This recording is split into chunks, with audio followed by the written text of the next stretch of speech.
Wagle industrial estate ही आशिया खंडातली क्रमांक 1 ची औद्योगिक वसाहत आहे. आणि उद्योजकाच्या गाड्यांवर आपण बुलडोजर फिरवायला निघाले. ज्यांच्यावर बुलडोजर फिरवायला पाहिजे त्यांच्यावर फिरवायचा नाही.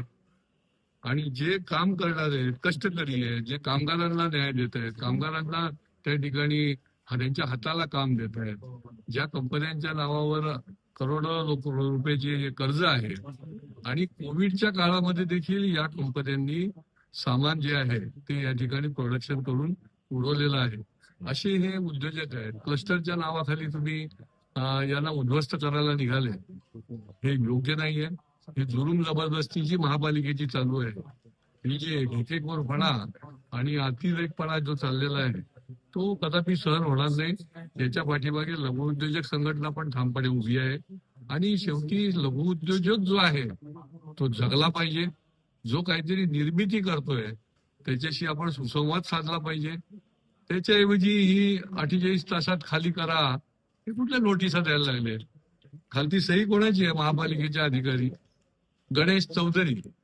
अहो, यांनी त्या येऊर मधलं देखील एकही बांधकाम निष्कासित केलेलं नाही आणि या उद्योजकावर हे करायला निघाले. म्हणजे हा जो दुटप्पीपणा चाललेला आहे तो अजिबात योग्य नाहीये. जर का आपण हे नोटीस मागे घेऊन त्यांच्याबरोबर सुसंवाद साधला नाही, त्यांना योग्य त्या ठिकाणी त्याच ठिकाणी उर्वरित 50% आहे ती तुम्ही क्लस्टरला द्या.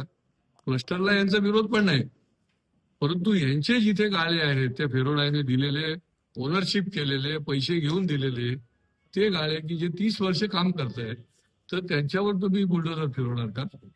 त्यांचा पर्यायी त्या ठिकाणी द्या किंवा आहे त्या ठिकाणीच राहून उर्वरित जी 50% जागा जी आहे क्लस्टर करता तुमच्या नियमामध्ये घ्यायला निघाले ती घ्या. अन्यथा या ठिकाणी 48 तासाची जी नोटीस आहे त्याच्या आतमध्ये ही सगळी मंडळी जी आहे ती तिथे बेमुदत धरणं आंदोलन करायला बसतील. त्या ठिकाणी तिस्सा देखील त्याचं नेतृत्व करेल आणि हे लोन जे आहे ते उद्योजकांमध्ये पसरत जाईल.